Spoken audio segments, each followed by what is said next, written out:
Talon muna tayo ha. Unahin muna natin ito. Nako mga kababayan, etong si VP Sara Duterte naubusan na ng bala. Nagmakaawa sa Supreme Court para itigil ang impeachment trial mga ka-GP Natics, Ma'am Alin Arcenas. Bakit kaya?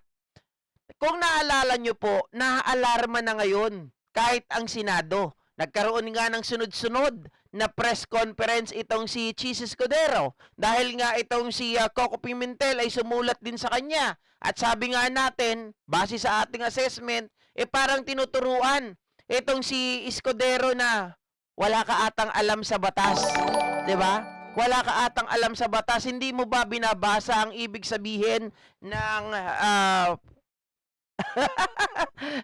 teka lang. Nagulat ako dito, just sharing my blessings, nanalo kasi ako sa loto. Totoo ba? Ayun. Parang tinuturuan itong si Chis Escudero na hindi marunong sa batas, mga kababayan. Palagay ko naman, nauunawaan, naiintindihan niya ng malinaw yung batas. It just so happen na talagang hindi ko alam kung anong taktika mayroon itong si Chis Escudero, mga kababayan. At nung nakaraan pa, mayroon pang isang tao na nag-file din ng petition na kung saan po inuutusan. Sabi sa Supreme Court, Mr. Supreme Court, pwede nyo bang sabihin sa Senado, di ba mandamos, mga kababayan, pwede nyo bang sabihin sa tao sa Senado na simulan na ang impeachment trial? Dahil malinaw sa ating Constitution, ang nakalagay doon ay forthwith, without delay. 'Di ba? Mga ka-GP Natics. Ngayon, dahil nga masyado na palagay ko, napipressure na ang tao at nakikita na ng mga expert natin yung basis ng impeachment trial ay talagang may kalalagyan, may kahihinatnan, or sabihin natin mga kababayan, may tulog talaga itong si Sara Duterte. Kaya ngayon, ang ginawa ng mga loko, 'di ba, kung naalala niyo bago po siya pumunta sa Supreme Court, ang ginawa nito ni Sara Duterte, tumatawa pa doon, 'di ba dati? Nung siya po ay inimpeach sa Congress na mayroong 215 dati, pero ngayon ay 240 na. 'Di ba, na nag-sign at naging controversial nga yung kay Sandro. Sabi niyang ganon, mas masakit pa ang hiwalayan ng jowa kaysa ma-impeach. 'Di ba? Kung maalala niyo mga kababayan, yung kanyang body language, parang wala lang sa kanya. Yung sa kanyang salita, parang wala lang sa kanya. Bakit ngayon, kung ikaw talaga ay malinis, bakit kailangan pumunta kayo sa Supreme Court para, mga kababayan, ipanalipay daw yung impeachment trial niya sa Senado? Eto yung balita. Ayan. Vice President Sara Duterte files a second legal challenge against her impeachment at the Supreme Court. Our correspondent Katrina Domingo now joins us with more details. Kat, what more can you tell us? Hi, Carmina. Vice President Sara Duterte filed the second legal challenge against her impeachment at the Supreme Court. Actually, she filed that yesterday, but details of which were only revealed today. In that petition, Carmina, Duterte questioned the validity and constitutionality of the fourth impeachment complaint transmitted from the House of Representatives to the Senate. She insists that a provision under the Constitution insists that no impeachment proceedings shall be initiated against the same official more than once within a period of 1 year. Duterte in her petition says, as a consequence, the court should issue a writ of prohibition to enjoin the Senate of the Philippines from acting on the fourth impeachment complaint due to the violation of the 1-year ban under the aforementioned constitutional provision. Now, Carmina, in a statement... Okay, hold on. If I heard it right, mga kababayan, and if I understand it right, tama ba yung kanilang sinasabi na mayroong 1-year ban? Kasi sa 1-year ban, ang alam ko, mga kababayan, halimbawa, may nag-file ng impeachment complaint against a impeachable official. Sabihin natin na ito po ay i-file ng 2024. So kung ito ay i-file ng December, sabihin natin dapat 1 year yan, December 2025. Kapag walang nangyari within that period, hindi po nagawa or sabihin natin mga kababayan walang progreso, hindi tinanggap ng ating mababang kapulungan or ng Congress, yan po ay mag-take effect yung 1-year ban. 'Di ba? Hindi ka na po pwedeng mag-file pa ng kaso against kay Sara Duterte. Kailangan matapos muna yung after a year. Pero dito sa kanila, ang sinasabi nila, I don't know kung tama ako ng pagkakaintindi, correct me if I'm wrong. Ang sinasabi nila dito irregular daw yung pagpa-file ng fourth impeachment complaint kay BP Sara Duterte. Kasi nga daw, mga kababayan, may nag-file naman na daw, tapos ba't may magpa-file ulit? So dapat patapusin muna yung tatlo na ipinasa noong 2024 bago ulit mag-file ng panibago sa 2026 na. Kung tama ako ng pagkakaunawa, mga kababayan, paano ba sila magbilang ng isang taon? Nagtatanong lang ako paano sila magbilang ng isang taon? Kailangan ba 2024, 2025, ganun sila magbilang? Hindi ba by month dapat, mga kababayan, pag magbibilang ka kung December, sinimulan, December din magtatapos. Hindi naman ata sigurado o hindi naman ata akma kung 2024 tapos bibilangin nila 2025 na. Walang nangyari ng 2024, kailangan hindi na kayo mag-file ulit ng impeachment complaint. Hindi, pwedeng mali ako dito ng assessment Kasi iniisip ko, paano kaya? Bakit sinasabi nila? Kasi maliwanag dito sa kanilang Vice President Sara Duterte filed a petition for certiorari and prohibition before the Supreme Court seeking to nullify the impeachment complaint against her and to bar the Senate from acting on it. Ibig sabihin, harangan ang Senado, mga kababayan, para ito po ay gawin yung impeachment trial. Citing a violation of the constitutional 1-year bar on impeachment proceedings. The petition urged the complaint violated Section 3, 5, Article 11 of the Constitution, which states no impeachment proceeding shall be initiated against the same official more than once within a period of time. Diba? Tama naman ito. Kaya lang, ang naguguluhan ako dito, within 1 year. Diba? Hindi pwedeng mag-file ng impeachment complaint against the same official. Tama yun. Mga kababayan, kung walang nangyari sa buong isang taon. Ang problema kasi, December lang nag-file ng impeachment complaint against sa kanya. 'Di ba? Yung 1, 2, 3. So paano ngayon lalabas yung sinasabi ni Sara Duterte na, mga kababayan, ito ay labag sa konstitusyon na nakalagay daw, no impeachment proceeding shall be initiated against the same official more than once within a period of 1 year. Mga kababayan, mga ka-GP Natics, hindi pa naman nila sinisimulan nung December na nag-file ng 1, 2, 3 na impeachment, tawag dito, impeachment, article of impeachment na ipinasa nung tatlong private parties, or sabihin na natin na kasama na dyan yung Makabayan Black, yung mga pare, tapos yung isa pang grupo. December lang yun, mga kababayan. Kaya naguguluhan ako dito, talagang gumagawa lang ata sila ng paraan. Paano po sila nagbibilang ng prescription period or ng 1 year? Pwede bang taon lang ang bibilangin mo? December ngayon 2024. Pag 2025, isang taon na yan. Diba? Sabi ni Gracious Grace, ang alam ko, Sir GP, nung pinagtatalunan ng pagtalon ng 20th Congress ang issue, pagpasok ay mawawalan ng visa yung complaint at iintayin ulit another 1 year. Hindi pa tayo dyan, mga kababayan, hindi pa tayo kasi certain dyan sa bagay na yan. 'Di ba? Hindi pa tayo certain dyan kasi labas, eto kasi ang usapin, Gracious Grace. Sinasabi nila na ang impeachment trial is not part or is not the tawag dito, is not part of legislative function. Ito ay labas sa kanilang legislative function. Kaya nga ito ay espesyal kung tawagin kasi ito ay impeachment trial na kung saan po yung mga senador ay magiging impeachment judge. 'Di ba? So, hiwalay sila. Kaya medyo pinagtatalunan pa 'yan eh.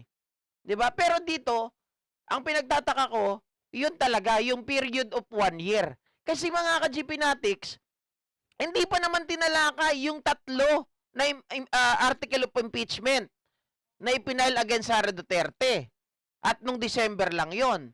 Now, kung sinundan nila ng January, or sabihin natin February, di ba? February, may nag-file ng 4th impeachment case. Sabay na din yung pirma.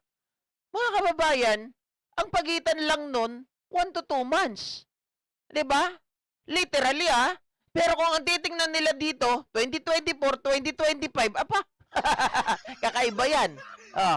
Sabi dito, it claimed that the House of Representatives and its members deliberately circumvented the 1-year bar by instructing its Secretary General to give them more time to file the 4th impeachment complaint, despite the prior filing of 3 separate impeachment complaints on December 2, December 4, and December 19. The reason for awaiting the 4th impeachment complaint is not a secret: to allow the House of Representatives and its members to gather the required numbers of signatures to railroad the impeachment process, petition stated. Sabi pa rito, the counsel for the petitioner alleged a political stratagem behind the impeachment proceedings, accusing the House of acting at the expense of constitutional standards to perpetually disqualified BP Sara Duterte from running for any national elective office in the future. Nako, mga kababayan, ang kanilang panglaban. Kasi po, kaya gusto nila akong ma-impeach kasi ayaw nila akong tumakbo sa 2028. Ngumangaw-ngaw itong si Sara Duterte. Alam nyo, ganito, pag mayaman ka, pag may mapera ka, dami mong abogado, lahat kinakalkal, di ba? Mga kababayan, ang hirap maging mahirap. Kapag mayaman ka, sa batas parang nagiging untouchable ang mga ito. Hindi po ba?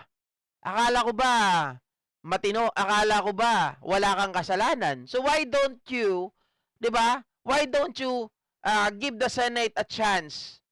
Para nang sa ganon, makita ng taong bayan kung ikaw talaga ay may kasalanan o wala. Diba? Mga ka-GPnatics? Para makita natin, lalabas at lalabas naman ang totoo dyan eh. Magagaling naman yung abogado mo, napakarami yung abogado. Kung wala ka talagang kasalanan, bakit kailangan mong pigilan? Hindi ba kaya marami ka nang nakikita ngayon, marami ka nang nababalitaan, sufficient yung evidence nila to substantiate the allegations against you. Diba? Well, Fredo Bautista, kapag impeachment pwede sabayan, ang alin po ang pwedeng isabay?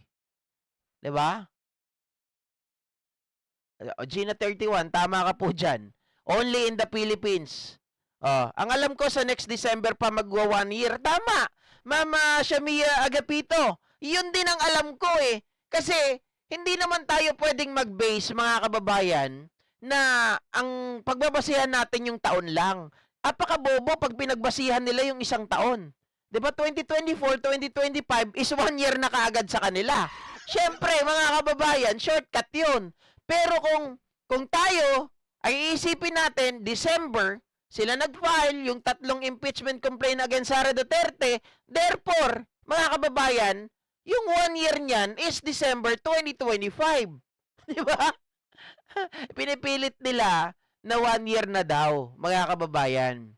At ang pinipilit pa nila na talagang trinabaho yung 4th impeachment complaint kasi nakita nila, sa totoo lang to tell you honestly, binabasa ko yung mga yan.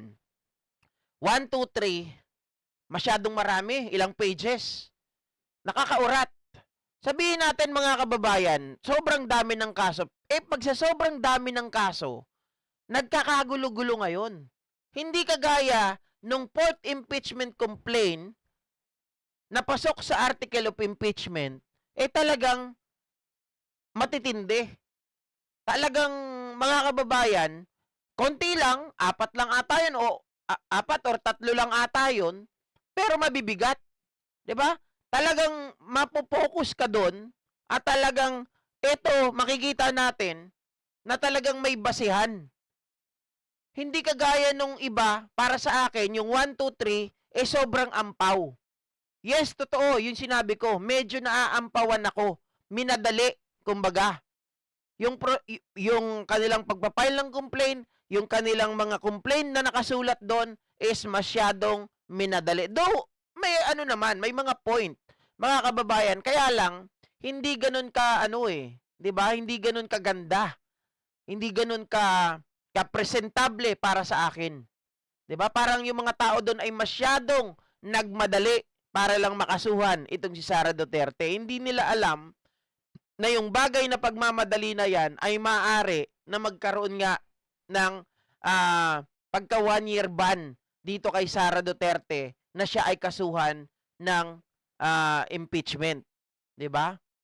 Oh. So ang pagtatalunan na lang diyan, paano ngayon 'yan? 1 year bang matuturingan ang from 2024-2025 or it should be 12 months para maging 1 year, 'di ba?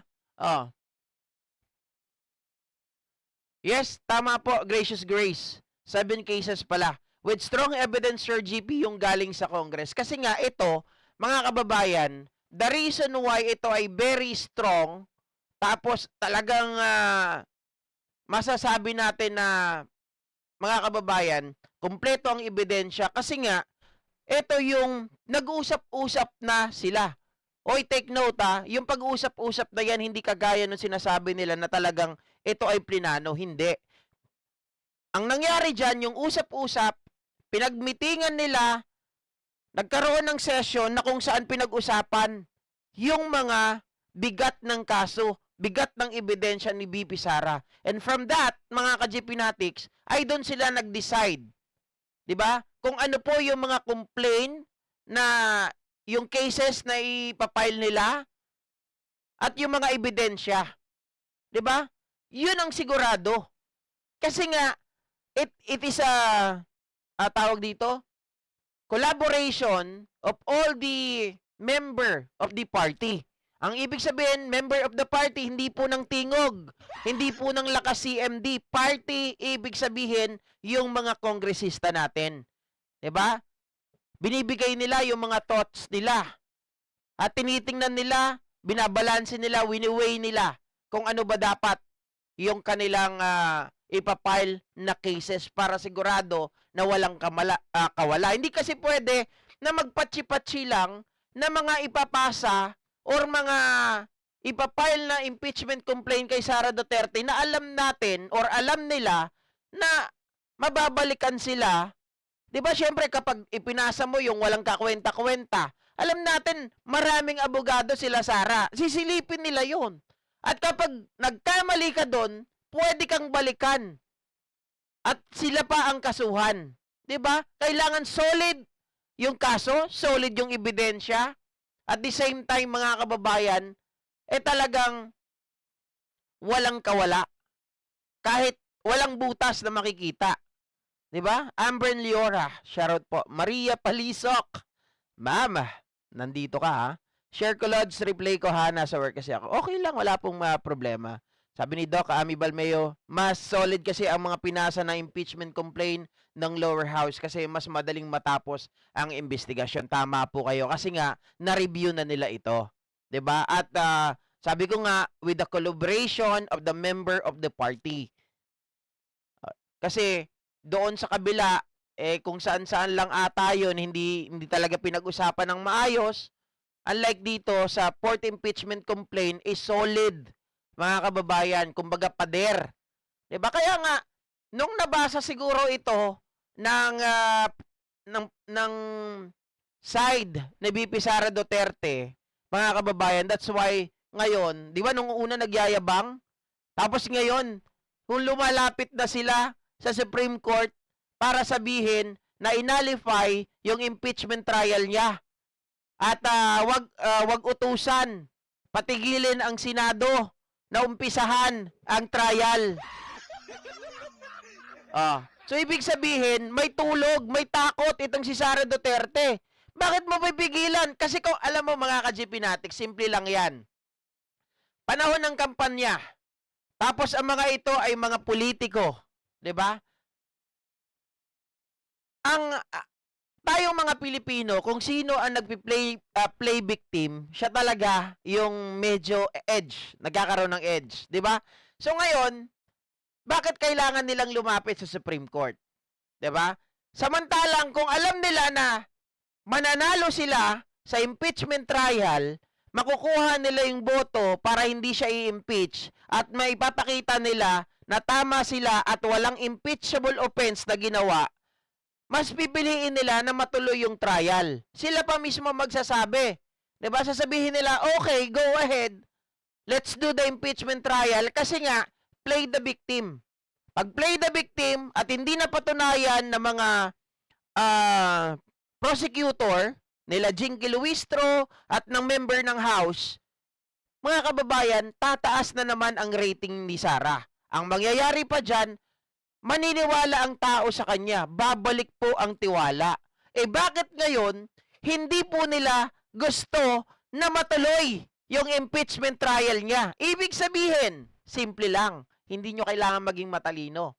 Kailangan nyo lang intindihin na nakita na nila, mga kababayan, may idea na sila kung ano po yung mga ipinail na case sa kanila at nakita na rin nila yung mga solid na evidence na talagang magpapatulog kay VP Sara Duterte. 'Di ba? Shoutout, pag sinabi ko, cute ako agad, ha? Ang haba na ba niyan, sir? Neil Darceo Aurora Argonza. Boying? Hindi. Ang sinasabi ko si Soljen Gibara kanina. Yung tuta. Kahit naman si Boying, tuta. Ano rin yan dati, alaga yan ni Digong. 'Di ba? BMB Alona Alejandro, shoutout po. Macaroons. Kahit magkaroon pa siya ng 125M na abogado. Then knockout talaga. Promise. Hindi naman po yan 'di ba Sal? Hindi naman niya pipigilan mga kababayan kung nakikita nila na kaya nilang depensahan yung sarili nila. Ibig sabihin na foreseen na nila, 'di ba? Malamang sa malamang nakita na nila yung mga papeles, yung mga ebidensya against them, kaya pinipigilan na nila ang Supreme Court. Kasi kataas-taasan na yan Supreme Court ang makakapag-decide, mga kababayan. Ang makakapagsabi kung itutuloy ba ito ng Senado or hindi. Kaya nga ang Supreme Court ngayon, 'di ba? Naalala nyo kagabi sinabi ko, ang Supreme Court dahil nga nag-file ng petition itong si ano ba pangalan nito? Si Catalino Hinirilio Jr. nag-file po ng petition para utusan ng Supreme Court at utusan din naman ng Supreme Court ang Senado na simulan na. 'Di ba? At marami na po nagsasabi, pinag-aralan nila, binalikan ang 1987 Constitution. It should be start immediately. Hindi dapat ito ay patagalin. Sabi niya, pag sinabi ko, cute ako, mas pabor ako na ituloy ang impeachment after election. Hindi. Ako hindi. I totally disagree. Ako mas maganda, matakil na yan ng mas maaga. 'Di ba? Hindi naman natin sinabi na kapag ito ay sinimulan, kailangan tapusin within the 19th Congress. Hindi Matagal yan yung proseso. At least man lang magkaroon tayo ng idea, not only to know kung sino yung nasa side nila. Pero kasi inaabangan ng taong bayan, ano ang mangyayari? Ano ang kaabang-abang dito sa kaganapan ng impeachment trial ni Sara Duterte? Ang tao nakatingin. Bakit kamo nyo nakatingin? Nagmamasid yan. Ang mga tao, nagde-decide din yan kung kanino kakampi. Kapag napatunayan natin na si Sara Duterte ay talagang bulok at talagang merong mga irregularidad na pinagagawa dyan sa DepEd, sa confidential funds, mga kababayan, ito ay magiging malaking pabor o malaking advantage sa mga kandidato ng ating administrasyon. Dahil makukuha natin ang tiwala eh. At the same time, it goes vice versa kapag napatunayan naman ng mga side nila Sara Duterte na defend nila yung sarili nila, tataas naman yung boto ng mga tao papunta sa kanila at babalik yung tiwala sa kanila. Eh bakit? Ulitin ko, bakit sila pumupunta sa Supreme Court? Bakit ayaw nila na matuloy? Kasi may tulog. May tulog. Ayon, sabi ni Jennifer Guamos, paano yan? Karamihan sa mga senador maka-Duterte. Again, ulitin ko lang, hindi po ibig sabihin na kapag sinimulan at nagkaroon ng special session, ay kailangan tapusin na. 'Di ba? Mahaba po yan. Remember yung kay Justice Corona, umabot ng 4 na buwan. So, ganun din dito. Hindi ito, malamang lagpas pa ng 4 na buwan ito kasi kailangan mabusisi. Kailangan lahat, word by word, tinitingnan. By evidence, lahat tinitingnan. Hindi pwedeng magja-jump ka lang sa conclusion na wala lang.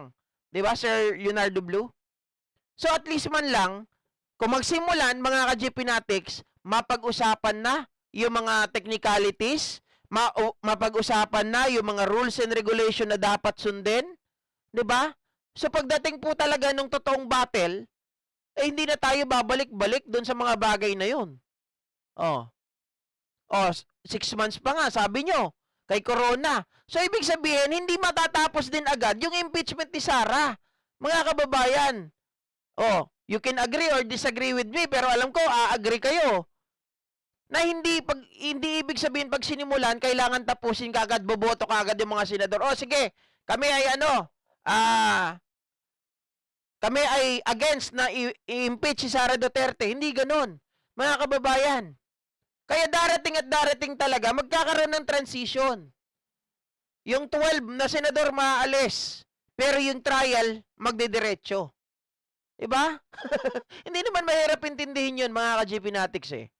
Alam ko matatalino kayo, mas matalino kayo sa akin, mas malawak ang mga karanasan ninyo kaysa sa batang kagaya ko. Diba? At least mga ka-GP Natics, doon pa lang nagkakaroon tayo ng mas maraming oras. Hindi tayo laging naghahabol. Kapag mas maraming oras, mas mahabang panahon ang magugugol natin para mas maunawaan ang mga bagay-bagay at mas mapapaghandaan. Hindi po kagaya ng tayo po ay laging nagmamadali. 'Di ba? Ito nga sample ko sa inyo, ang isang taong laging nagmamadali, kinukuha na agad ni Lord. O kung hindi man si Lord, ni Satanas. 'Di ba? Bakit? Bakit GP? Anong tawag dito? Katibayan mo na yung mga nagmamadali nauuna na kaagad. Ganito lang 'yan. Subukan mong papasok ka sa trabaho. Tapos ayaw mong malate. Ngayon, dahil late ka ng gising, may motor ka. Mga kababayan, pinalilipad mo yung motor mo. 'Di ba? Konting pagkakamali mo lang, pag nagkamali ka, makasagasa ka lang ng bato, tilapon ka, sigurado, may kalalagyan ka. Kaya walang dulot ang masyadong nagmamadali. Hindi naman tayo nagmamadali dito, ha. Ang usapin dito, mga kababayan, step by step, dahan-dahan, at least masimulan. 'Di ba? Sabi ni Macaroons, kabado din siya kasi